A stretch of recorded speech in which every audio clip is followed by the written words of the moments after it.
¿Qué tal? ¿Cómo les va? Bienvenidos a la información. Comenzamos una nueva entrega de BTV Noticias en su edición central de jueves. Jueves 5 de febrero, un jueves que en buena parte del país tuvo lluvia. Ya vamos a estar hablando con el profe Serra al respecto. Y además un jueves que, entre otras cosas, marca el día después de la conferencia, de la formalización.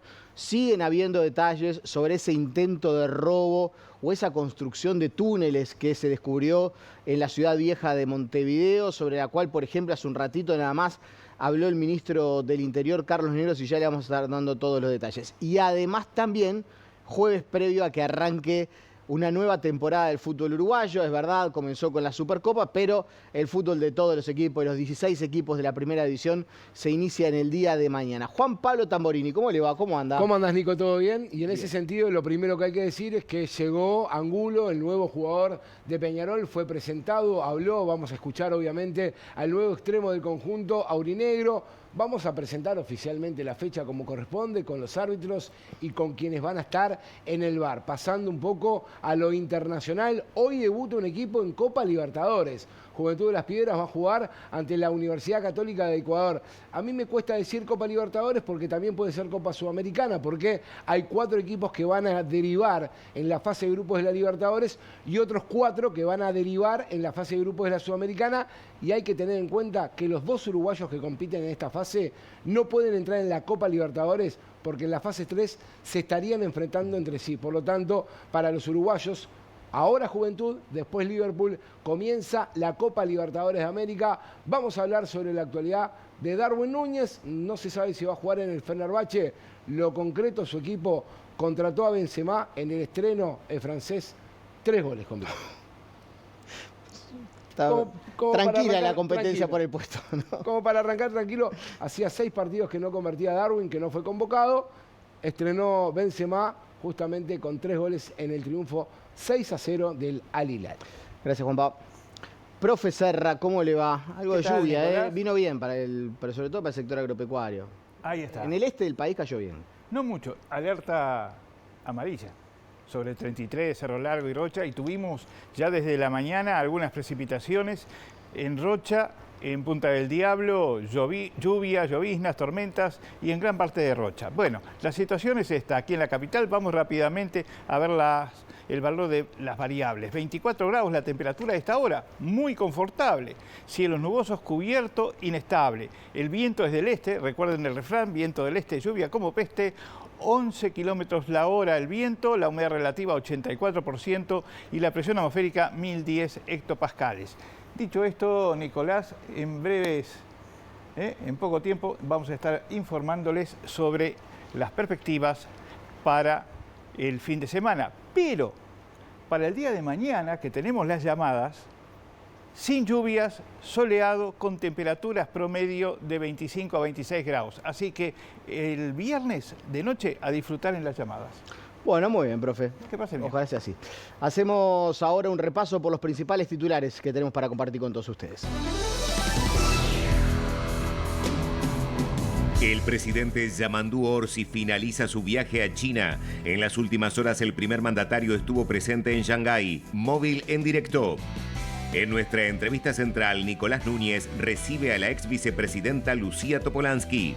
El presidente de la empresa Factum, Óscar Botinelli, analiza los pormenores de la política internacional que está llevando adelante nuestro país.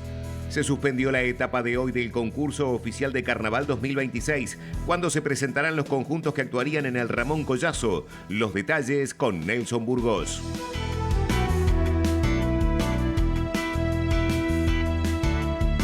Nos vamos rápidamente. Se desarrollan los últimos días de la gira del presidente de la República por la República Popular de China. Con todos los detalles de Torre Ejecutiva está nuestro habitual compañero que cubre temas de gobierno, Matías Garro. Mati, adelante. ¿Qué tal, Nicolás? Gracias, el gusto de saludarte a ti, también a todos los televidentes. Ya está llegando a su fin esta misión oficial del presidente de la República en China, que viajó con una nutrida delegación. Pero antes que nada, y antes de repasar los principales datos de lo que fue la jornada de ayer en el gigante asiático, simplemente mencionarte una información que tiene que ver con presidencia y con Yamandu Orsi a nivel local, porque el presidente de la República, Yamandu Orsi, definió que en los primeros días de marzo, no se sabe bien la fecha, si será el 1, el 2 o el 3 de marzo, va a estar brindando en la Asamblea General, ante la Asamblea General del Parlamento, una especie de rendición de cuentas, un balance de lo que ha sido el primer año de gobierno de Yamandu Orsi. Están definiendo entonces la fecha, pero la confirmación es que será ante la Asamblea General, irá el presidente entonces al Parlamento. Respecto a la misión oficial de Orsi en China, bueno, ya está llegando a su final. El presidente ahora se encuentra en Shanghái, estuvo en Beijing. La última actividad que tuvo en Beijing lo llevó al Centro de Estudios Extranjeros. Allí se dio una situación particular porque, bueno, una estudiante de este centro, china, cantó, una canción de Ana Prada. El presidente de la República se emocionó mucho, llamó al artista, incluso tuvieron allí un breve intercambio con esta estudiante. Luego se trasladó hasta Shanghái en un tren de alta velocidad y en la jornada de ayer miércoles, bueno, realizó varias recorridas. Por ejemplo, estuvo en el puerto de Shanghái, uno de los más grandes del mundo, que mueve aproximadamente 47 millones de contenedores de 20 pies durante el año. Fíjense ustedes la magnitud. También se reunió con autoridades de Shanghái, visitó un museo y bueno, está todo pronto para que siga nuevamente la jornada en pocas horas, la jornada del viernes. Hay que recordar que hay 11 horas de diferencia con China y está previsto entonces que en esta jornada de viernes el presidente tenga un almuerzo con la Unión de Exportadores. Luego a las 16 horas tendrá una actividad organizada por Uruguay 21, donde estará abriendo el presidente con la parte oratoria, y finalmente a las 19 horas habrá una actividad con empresarios uruguayos y también con residentes uruguayos en China, y allí estará concluyendo entonces esta misión oficial. El presidente de la República estará retornando este fin de semana. Según nos indicaban, bueno, el presidente va a volver bastante cansado y no está previsto que brinde declaraciones una vez que llegue al aeropuerto. Presidencia va a organizar entonces una conferencia de prensa, seguramente el lunes o el martes, aquí en Torre Ejecutiva, bueno, para que podamos dialogar con el presidente y se haga todo un balance de lo que fue esta misión oficial, reitero, entonces en China. Pero el presidente también tuvo tiempo para conversar y expresarse sobre algunos temas que tienen que ver con la coyuntura nacional. Uno de ellos tiene que ver justamente con este fallo del TCA sobre el acuerdo del Estado con la empresa Catunazzi, que ya se ha dado a conocer. Ayer hubo una conferencia por parte de la oposición, donde allí, bueno, el TCA acepta gran parte de lo que fue el acuerdo y, bueno, se sienten victoriosos entonces y que tuvieron la razón de ese acuerdo. Por otra parte, hay que destacar que el Frente Amplio se mantuvo en que, bueno, se incurrió en una entrega del puerto uruguayo. El presidente se refirió al respecto, esto es lo que decía. Nosotros venimos trabajando con las empresas que están en el puerto de manera muy fluida. Ni bien empezamos este periodo de gobierno, nos sentamos a conversar con Catunazzi concretamente. También hemos hablado mucho con Montecom y seguimos trabajando en el marco normativo que tenemos. Nos gustará, no nos gustará, pero tenemos contratos que nosotros los vamos a seguir respetando y tenemos que procurar que el funcionamiento del puerto sea cada vez mejor. Y más cuando uno viene a estos lugares y ve cómo funciona todo, tenemos una responsabilidad compartida con los privados que queremos acompañar. ¿Qué quiero decir con esto? Que bueno, ya la justicia en su momento falló, la discusión política va a seguir y en este caso todos celebran, uno y otro celebran como que a todos nos viene un poco bien. Yo creo que lo que tenemos que tener es la tranquilidad de que el diálogo y los acuerdos existen y hay mucha gente trabajando para pensar cómo podemos hacer mejor las cosas y lo queremos hacer con ellos. ¿Usted cree que esto es un ganar-ganar y esto favorece también al gobierno actual? Tiene que ser ganar. No, esto, a ver, es un tribunal que entiendo el administrativo. Dio un veredicto, ahí hay algunos detalles y hay cosas que se pueden hacer, otras que no. Pero nosotros, yo lo que digo y lo que hablamos mucho con la ministra, con Lucía Echeverri, es hay que mejorar el puerto, hay que trabajar fuerte y nos hacemos sentados en la misma mesa con los operadores que están ahí. En otro orden, también el presidente fue consultado sobre este intento de robo en Ciudad Vieja, donde confirmó lo que veníamos manejando, que estaba enterado desde el mes de diciembre y también aprovechó para respaldar y destacar el trabajo de la policía. Sí, yo fui enterado, ni bien se tuvo algún dato de que algo podía pasar. Estamos hablando ya hace más de un mes. Y bueno, por supuesto, aprovecho también para reconocer a quienes trabajaron con tanta paciencia, haciendo inteligencia, que permitieron varias cosas. La primera, evitar que ocurriera algo muy, muy complicado, porque iba a ser un golpe muy fuerte. Pero además lo otro que genera es la confianza en un equipo de gente que hace años que viene trabajando, porque esto no lo resolvés en 5 años. Acá hay un equipo profesional, lo digo una y otra vez, que hace inteligencia y que trabajó muy bien y dio este resultado. Así que también como elección tenemos que seguir haciendo inteligencia y tenemos que lograr que se trabaje con este profesionalismo, pero también con mucho más herramientas. Por eso la idea es seguir pensando que para evitar que ocurran cosas muy feas y para mejorar la situación de seguridad en nuestro país, se necesita un trabajo profesional como el que tenemos, pero también con cada vez más inteligencia, que creo que es la que nos va a permitir, más allá de que van a ocurrir cosas, pero estar cada vez más cerca de la jugada. Le agradecemos a Matías por este aporte y seguimos de alguna manera en tema porque el ministro Carlos Negro habló hace algunos minutos sobre este operativo. Dijo que él mismo estuvo al frente de las actuaciones de esta investigación que permitió frustrar el robo en la Ciudad Vieja de Montevideo a una institución financiera. El ministro, en declaraciones a FM del Sol, aseguró que las diligencias se llevaron a cabo sin permitir ningún tipo de filtración al respecto. Tratándose de una información muy sensible, como es la de que se estaba pergeñando un mega hurto a uno o varias entidades bancarias, tenía que ser una información compartimentada. De hecho, la policía trabajó de tal forma y la investigación se desarrolló de tal forma. Yo menciono a la policía, pero bueno, sí, el que estaba al frente de la investigación era el propio ministro, haciendo sus veces de antiguo fiscal, con esa beta, trabajando en ese rol, digamos. Y esta investigación se desarrolló sin ninguna filtración. Hasta el momento, ¿ustedes saben qué entidad financiera iba a ser robada? Nosotros tenemos datos firmes de que hay una de las entidades bancarias que estaba más cercana al túnel que hasta ahora se descubrió. Estamos en pleno proceso de investigación y todavía no se ha agotado todo lo que es la red de fluvial. Porque el túnel iba hacia la red Arteaga, ¿no? A la red pluvial, perdón. Sí. Iba hacia la red. Y ahí por la red se llegaba a otro túnel y ese otro túnel termina muy cercanamente a una entidad. Pero, a una entidad en particular. A una entidad, pero esa entidad está al lado de la otra. Está a escasos metros de la otra. ¿Y qué entidad es? Y hay otra que está a 50 metros. Y hay otra pública que está a 100. Debe tener 3 bancos privados. Y uno público, el público ya sabemos cuál es, pero hay 3 bancos privados que están en forma muy cercana ahí. Entonces decir que estaba dirigido a una es bastante arriesgado por lo pronto, porque puede ser a todas.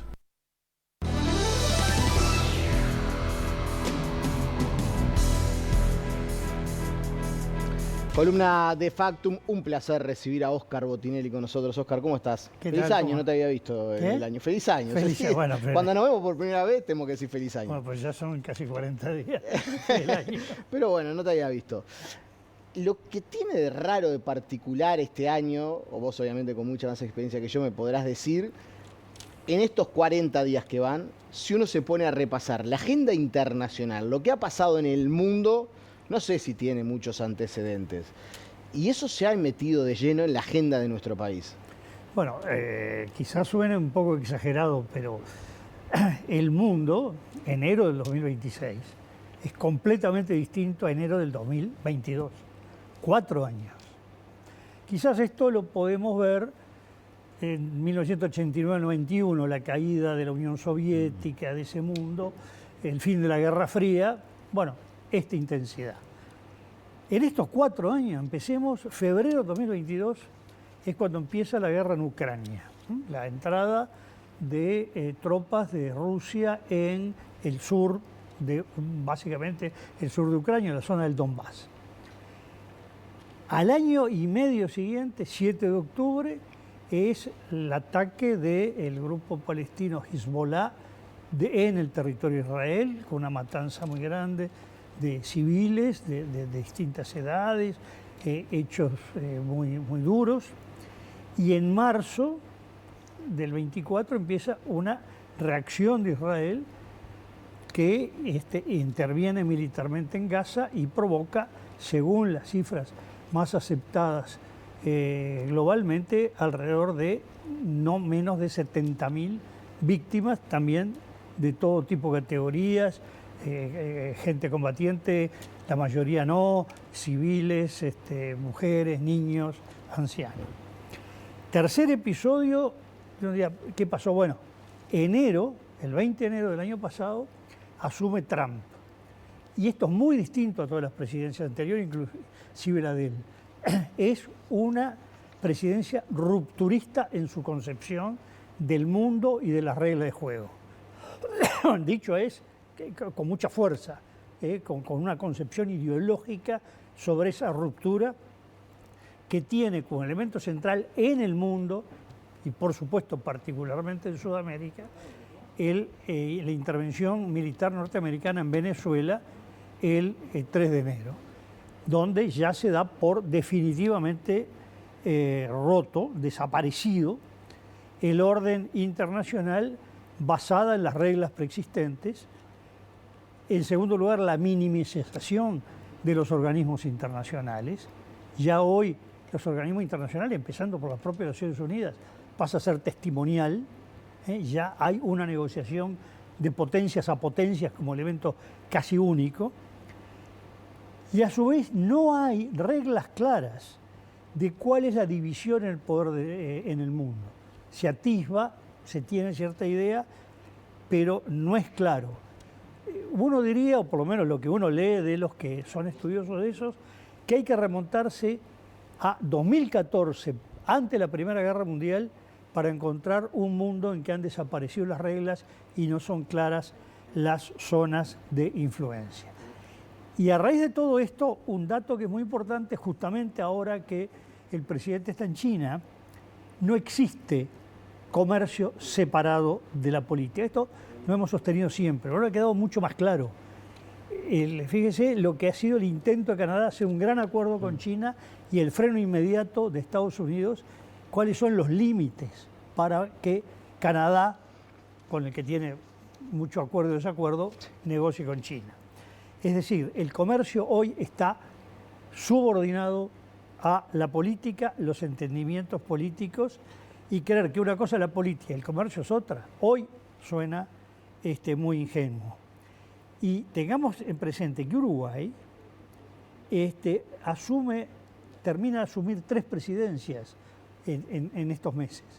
La que ya asumió lo que se llama el Grupo de los 77 más China. El Grupo 77 no es que sean solo 77.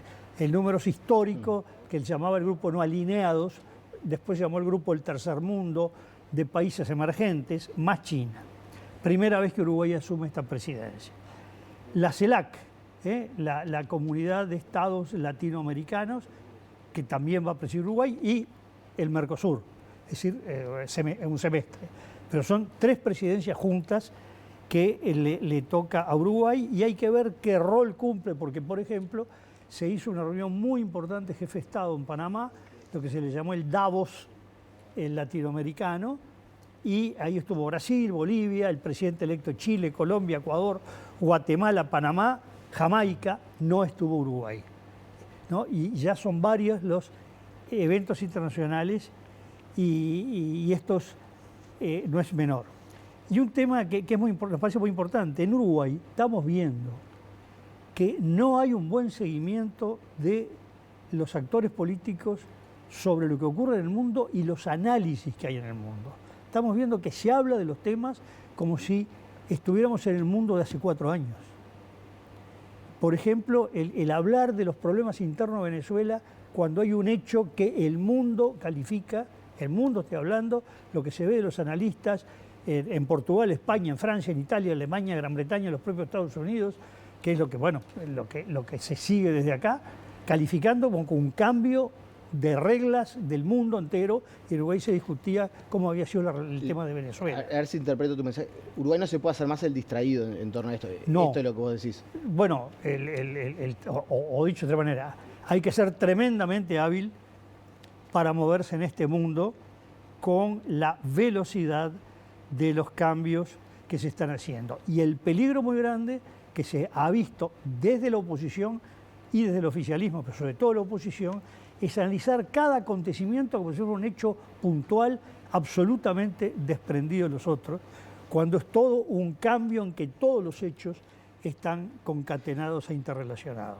Ahora en un ratito vamos a repasar, pero habló el ministro de Economía sobre esto y dijo, en línea con lo que estás diciendo, que hay que mantener un equilibrio muy cuidadoso desde el punto de vista geopolítico por el mundo en el que estamos viviendo. Y aprovecho para plantearte, en este escenario que describís, ¿qué desafío tiene Uruguay como país para enfrentar esta situación? En primer lugar, seamos claros, Uruguay no es un país que pueda hacer equilibrios como una gran potencia, ni siquiera como cabeza de todo un grupo de países detrás de sí. Uruguay es un país pequeño, alejado, no integra ningún grupo, por lo tanto, la búsqueda de equilibrios no son nada fáciles. Y mucho más cuando se está viendo cómo se ejercen los poderes. Por ejemplo, Uruguay no interesa, seamos claros, como país desde el punto de vista comercial a ningún país grande, a ninguna potencia. Tengamos en sentido nuestra dimensión. Importa con la Unión Europea el Mercosur. Ahora, no cambia para la Unión Europea lo que produzca o compra Uruguay. China no es un interés particular. Primero porque quedó claro en esta visita de Orsi que del lado chino se remarca, Uruguay también lo remarcó, el camino hacia un tratado de libre comercio entre China y el Mercosur. Así que Uruguay importa en tanto parte de un bloque más grande. Pero además China tiene, en el caso uruguayo en particular, desde hace mucho tiempo, intereses que lo comercial es subsidiario a los intereses políticos y estratégicos. A China le interesa mucho Uruguay desde el punto de vista estratégico y no en vano Estados Unidos pegó las señales que pegó para evitar que Uruguay comprara las lanchas patrulleras en China. Porque ese no es un tema si era más barato o más caro, si era más rápido o más. No, era un tema estratégico. La lancha patrullera es un material de corte militar y no es de buen grado para Estados Unidos que haya un material militar en una zona que considera que es la de su medio geopolítico. Y estamos viendo con el debate cosas que es, por un lado, la oposición no hemos visto que haya dado ningún mensaje sobre cómo ve el nuevo orden internacional. Todos los temas que se han pronunciado en este mes han sido de cosas puntuales y pequeñas, incluso diría más dirigidas a la lucha por la opinión pública interna que como un posicionamiento global. Pero el propio gobierno, si analizamos lo de Venezuela, vemos que la declaración de la Cancillería, que ha sido de una prudencia extrema, no tuvo que ver con la firma que hace el presidente Orsi junto a los presidentes de Brasil, de Colombia, del gobierno de España y de México, y el presidente saliente de Chile, que fue, digamos, la posición quizás más neutral sobre ese tema, sobre todo sobre el tema de la intervención militar de una potencia dentro de otro país y más o menos cambiando el gobierno, digamos. Y otro tema es cómo va a ser. Bueno, después estuvo las declaraciones del presidente de la República y la presencia de la Orsi, que está más cerca de una posición lejana de la neutralidad que la firma que hizo. Y por otro lado, vemos a dirigentes de primerísima línea del sector mayoritario del Frente Amplio en una línea que coincide más con lo que firmó Uruguay con España, México, Brasil, que con lo que está diciendo Uruguay en la OEA. Entonces, el cuidado con esto, que esto no es neutralidad, sino que más bien son señales que los analistas internacionales que se ocupan de Uruguay lo ven como algo que genera un poco de perplejidad. Y sobre todo el tema es las relaciones internacionales, el reconocimiento de países. Se hace, y esto es algo que el sistema político debe acordar y el gobierno también, sobre los 3 viejos pilares objetivos. Se reconoce un gobierno cuando es un gobierno que ejerce efectivamente el poder en un territorio con una población, no importa cómo lo hace. Lo otro es no, se reconoce cuando se cumplen determinados principios, perfecto, tienen que ser democráticos. La discusión sobre Venezuela, ahora sobre Nicaragua. Ahora, el concepto de democracia es una palabra que da lugar para muchas definiciones. La que tenemos acá, que es pluralidad de partidos, por ejemplo, pluralidad de ideas. ¿Se aplica a China? ¿Se aplica a Arabia Saudita? No. ¿Se aplica a Emiratos Árabes Unidos, con los cuales este gobierno y el anterior tienden los mayores abrazos? El Partido Nacional en 2021 manda un telegrama de congratulación al Partido Comunista Chino al cumplir el siglo de existencia. En el mismo momento que se dice cómo se puede estar apoyando a un dictador en Venezuela. Bueno, hay que tener cuidado si uno se va a manejar en función de principios o en función de realidades objetivas. Ahora, los dos discursos rechinan un poco. Salvación, la democracia es para América, el resto del mundo no nos importa. Bueno, también puede ser una posición un poco pragmática, pero ya empiezan a rechinar entonces el juego tan fuerte de los principios. Y lo otro es esto, se quiere que Uruguay tenga una política de Estado, de consenso, y que los distintos actores busquen el consenso, o se considera que debe ser una política de gobierno, que impulse el gobierno, que haga los consensos dentro del Frente Amplio, dentro de la izquierda, y que discrepe la oposición. Y estas dos líneas no parece que las tenga claras el sistema político en general. Y me parece que es la primera definición. ¿A dónde se quiere ir? ¿A una política de consenso que sea de Estado de larga duración o a una política de gobierno? El presidente más bien se ha manifestado y ha dado pasos hacia la búsqueda de una política de consenso. Bueno, pero no todo el mundo de ambos lados, de gobierno y oposición, esté manifestando con claridad el acuerdo con una política de consenso. Creo que es otro tema claramente que debe dilucidarse. Y esto tiene que ser muy rápido, porque si Uruguay va a tener esta triple presidencia, quizás no tanto en el Mercosur, pues son 4 países acostumbrados, pero sí el Grupo de los 77, donde está China, donde Uruguay estrena en un lugar mundial muy importante, y la CELAC, en un momento que los países de América Latina y el Caribe están muy divididos. Bueno, es muy importante que haya un afinamiento, y si el gobierno uruguayo en esos foros va a actuar con el respaldo de todo el sistema político o de una parte del sistema político y una parte o de la sociedad o el grueso de la sociedad. Oscar, muchas gracias. No, por favor. Amable. Hacemos la pausa y venimos con más. Recuerden que en minutos nada más vamos a estar recibiendo en vivo aquí en estudios de BTV Noticias a Lucía Topolansky. Seguimos en minutos más.